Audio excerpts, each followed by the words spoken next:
Okay, let's dive in. The 2026 Pro Football Hall of Fame nominee list just dropped, the modern era one. Yeah, and a couple names really jump out immediately, don't they? They really do. Two names just streamed off the page. So our mission today really is to give you that quick guide, the shortcut to understanding what they're actually up against. The brutal math, as you said. Exactly. It's tough getting into Canton. So the key thing, the absolute must-know, quarterback Drew Brees, wide receiver Larry Fitzgerald. The big headliners. First year eligible. Yeah, first year, and they come in with, well, huge expectations, right? Right. Because their stats are just unbelievable. And what's really interesting, looking at the sources, is they're not just framed as, great players. They're positioned as statistical giants. Right. Like, they didn't just hang around. Brees and Fitzgerald, they basically own the #2 spot all time for their positions.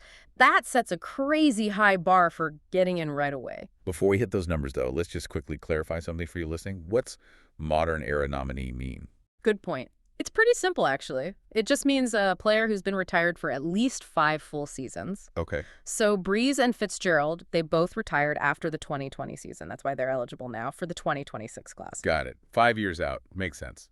All right, so let's start with Brees then. The volume is just, you can't ignore it. Yeah. He's sitting there at second all-time in both the big passing categories, yards, 80,358 touchdown passes, 571. Wow. Second only to Brady in both. Only Tom Brady. That kind of volume, statistically, it makes him almost untouchable by, most standards. But Brees' case, what makes it so compelling, it isn't just the raw production, is it? Yeah. It's the story, too. Absolutely. There's a real narrative arc there. He started out with the Chargers, San Diego back then, for 5 seasons. But his story, it becomes football legend when he signs with the Saints in 2006. Yeah, and that move, it fused his legacy with the city of New Orleans itself. He arrived and he really helped lift a city that was still reeling from Hurricane Katrina. It's such a huge part of his story. And that whole story, it peaks when he delivers New Orleans its first and still only Super Bowl win after the 2009 season. Right. Beating Peyton Manning and the Colts. Beating Peyton Manning, winning the MVP of the game. That combination, that high point of dominance, plus the powerful off-field narrative, that's gold for the voters. Definitely. And beyond the ring, 13 Pro Bowls, twice Offensive Player of the Year, All-Pro selections. First team All-Pro in 06, 4-time second team. The accolades are there. But here's maybe a critical point, or question anyway. Brees' numbers are insane. He should be a lock. Yeah, right? I'm saying. But does the committee maybe hold it against him even slightly that the stats came in this, pass-happy era, especially when you compare him to some returning guys from more run-focused times? That's precisely the kind of intellectual friction the selection committee has to wrestle with. Era adjustments, comparing across decades. It's tough. Yeah. But, while Brees' story is about resurgence, a new city, Larry Fitzgerald's story is kind of the opposite. It's all about incredible consistency all in one place. Fitzgerald, okay, our generational receiver for this class. And like Brees, his stats are just top tier. Second all-time again, right? Exactly. Second all-time in the key stats for a receiver. 1,432 career catches and 17,492 receiving yards. And who's number one there? Only the GOAT Jerry Rice. Of course. But the insight here, I think, is how that single-team loyalty, especially when combined with that level of production, it simplifies the committee's job sometimes. How so? Fitzgerald spent his whole career, all 17 seasons, with the Arizona Cardinals. Drafted 3rd overall in 2004, never put on another uniform. Wow, 17 seasons, one team. That's rare now. Very rare. And he topped with 1,000 yards receiving 9 times. That's tied for 4th most ever. That kind of clean narrative, no bouncing around. It's a known plus in the Hall discussion. And his playoff performance really seals that narrative, doesn't it? He took the Cardinals to their only Super Bowl.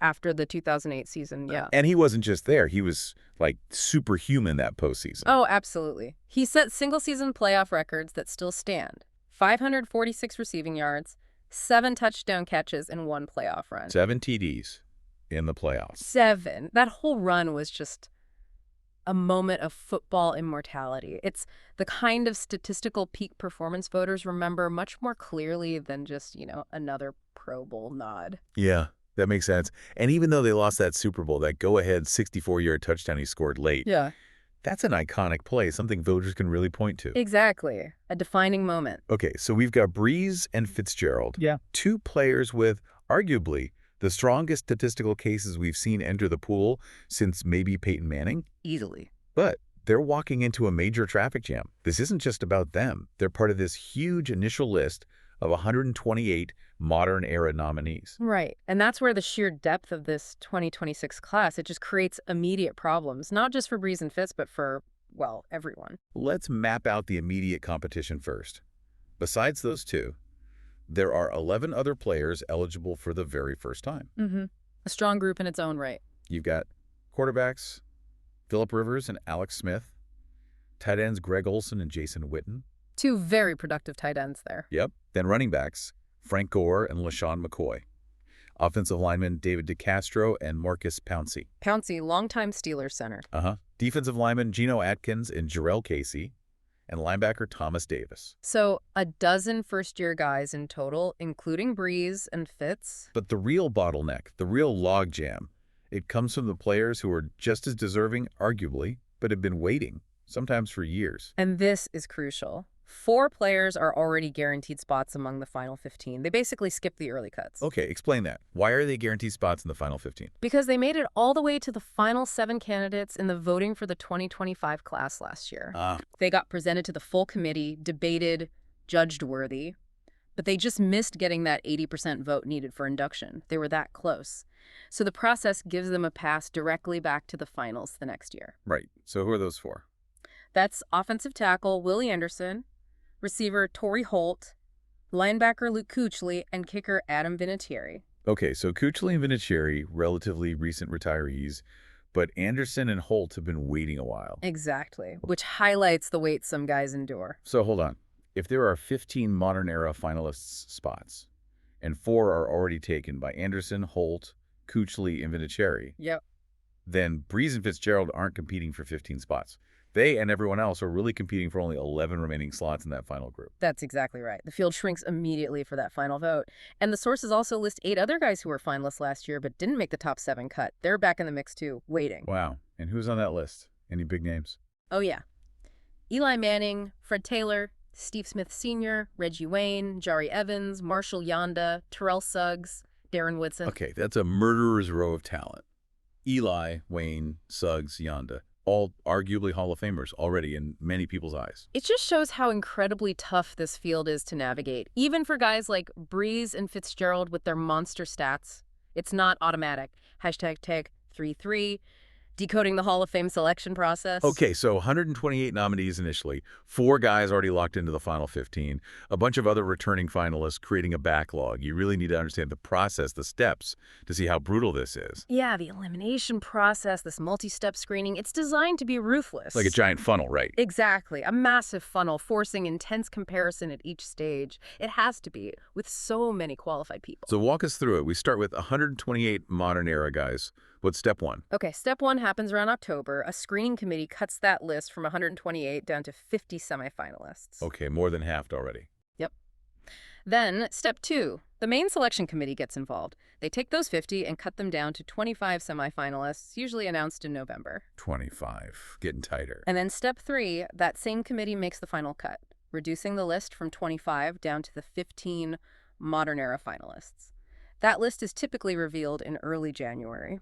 And those are the 15 names, including the 4 carryovers, that get debated right before the Super Bowl. Correct. Step 4 is the final vote by the full 50-member selection committee. They meet, they discuss those 15 modern-era finalists, plus the senior, coach, and contributor candidates. And just to put that reduction in perspective, going from 128 down to 15. Right. The committee isn't just tallying Pro Bowls or yards. They're digging deep. They're comparing across positions, across eras, looking at peak dominance versus longevity, contributions to the game. It's a really intense cross-comparison that, by necessity, eliminates dozens of really, really good players every year.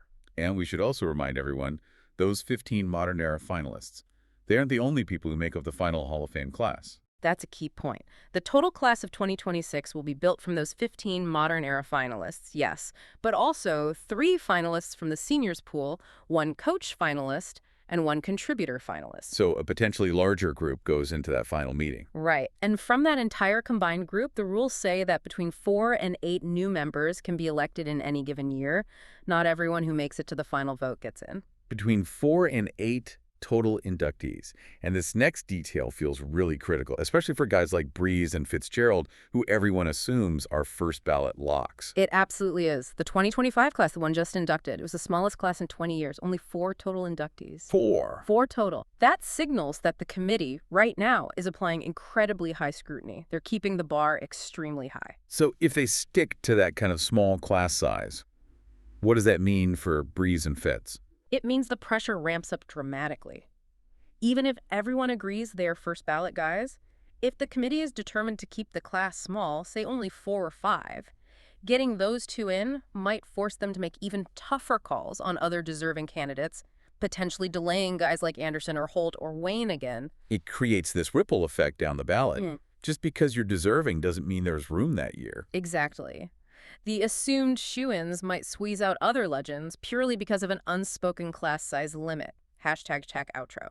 Okay, so let's try and wrap this up for you. Yeah. What we're really seeing here are 2 big narratives colliding head-on for 2026. Yeah, what are they? You've got the sheer, almost undeniable statistical dominance of Brees and Fitzgerald, both number 2 all-time in their main categories. Hard to argue against. Generational numbers. But that's crashing right into this deep, established logjam of incredibly deserving players who've been patiently waiting their turn. Guys who were, like you said, inches away last year. And looking beyond just the stats, the absolute rarity of Brees and Fitz's achievements, being second all-time, it puts the committee in a really tough spot. How so? Well, they have to weigh those historic runner-up records against players who maybe redefined their position years ago or dominated in a different way and have already passed through this process multiple times. And knowing that the committee just delivered the smallest class in 2 decades, it means every single vote matters intensely. A vote for Brees might directly translate into another year of waiting for someone like Torrey Holt or Reggie Wayne. That's an incredible logjam to break through, even for legends like Brees and Fitzgerald. Okay, so here's something for you to think about as this process unfolds, as the list gets cut down. Right. We know Brees and Fitzgerald are both number 2 all-time. But think about the other first-year guys. Are there any other historical statistical milestones among them? Maybe, say, Jason Witten's sheer volume and longevity at tight end. Or Frank Gore being 3rd all-time in rushing yards, despite maybe not being seen as a peak guy. Interesting angle. Could one of those statistical cases be so strong, so historically significant, that it forces its way into the final 15, maybe even bumping out one of those returning finalists who's been waiting? That's the fascinating question, isn't it? The ballot is absolutely loaded this year. Somebody truly great is inevitably going to be left waiting. It's going to be a tough cut down, something to watch.